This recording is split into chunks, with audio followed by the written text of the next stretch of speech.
අද අපි කතා කරන්නේ සතුන් වර්ග කරන ආකාරය පිළිබඳවයි. ක්‍රම කීපයකට අනුව සතුන් වර්ග කරන්න පුළුවන්.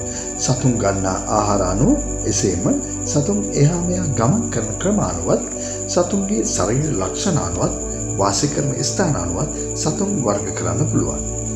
අපි දැන් මේ එක් එක් වර්ගයේ පිළිබඳව විමසා බලමු. පළමුවෙන්ම ගන්නා ආහාර අනුව සතුන් වර්ග කරමු. මෙහිදී ප්‍රධාන කොටස් තුනකට වර්ග කර දැක්විය හැකියි. පළමුවෙන්ම මාංශ භක්ෂක සතුන්.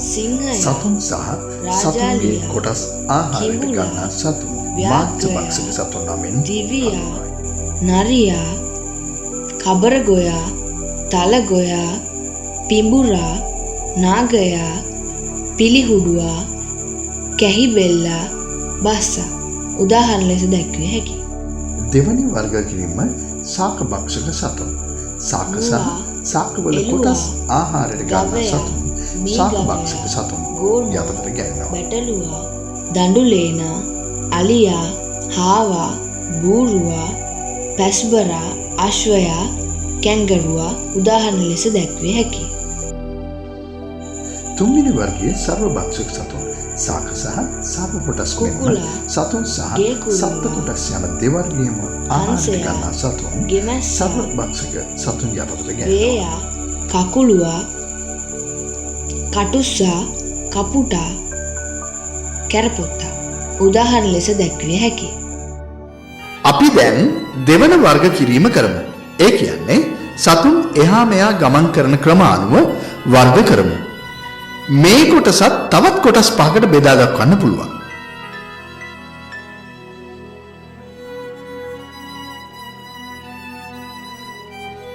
ඇවිදින සතුන්. බොහෝ ශීරපායන් ක්‍රමයෙන් සමහර පක්ෂීන් පාදවලින් ඇවිදිමින් එහා මෙහා ගමන් කරනවා.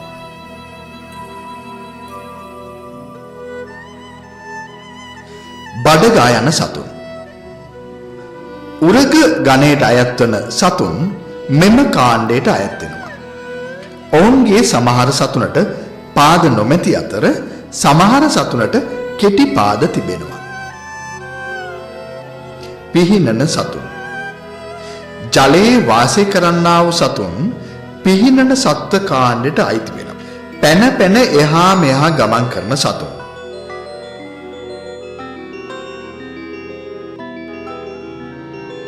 වාසය කරන ස්ථාන අනුව සතුන් වර්ග කරමු. ජලයේ වාසය කරන සතුන්. ජලයේ වාසය කරන සතුන් ප්‍රධාන වශයෙන් කොටස් තුනකට බෙදිය හැකියි. එක ජලය තුල වසන සතුන්, ජලයේ මතු පිට වාසය කරන සතුන් සහ ජලයේ ගොඩබිමේ දෙකේම වාසය කරන සතුන්. ජලයේ තුල වාසය කරන සතුන් කොටස් දෙකකට බෙදන්න පුළුවන්. කරදියෙහි සහ මිරිදියෙහි වශයෙන්. දැන් අපි කරදියෙහි වාසය කරන සතුන් බලමු. මෝරා, ඩොල්ෆින්, සිංහ මාළුවා, මුහුදු ආන්දා, තල්මසා, සමනල් මාළුවා, මුහුදු හම්බෙල්ලා, බැල්ලා, මුහුදු අශ්වයා, බූවල්ලා, අලගුඩුවා, ඇටවල්ලා, බලයා, හාල්මැස්සා, කෙලවල්ලා, ඇස්කෙඩි කෙලවල්ලා, කුඹරාවා, පරාවා, සාලයා, තලපත්, තෝරා.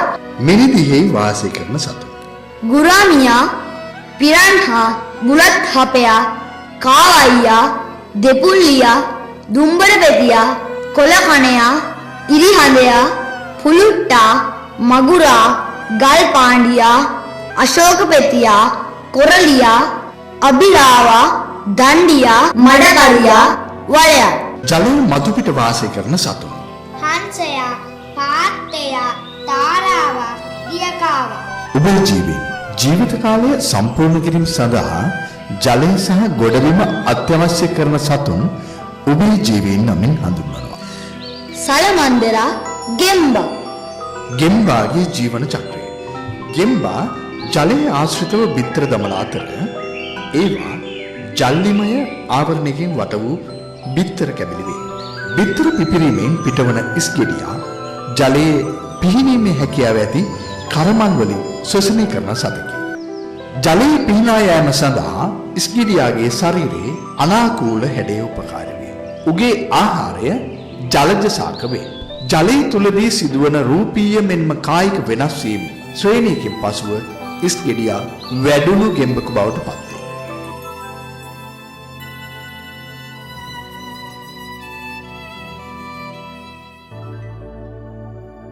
ශිෂ්‍යත්ව විභාගය සඳහා ඉතිරි පරිසර පාඩම් වලට අදාළ කරුණු දැන ගැනීමට අපගේ YouTube චැනලය සබ්ස්ක්‍රයිබ් කරන්න.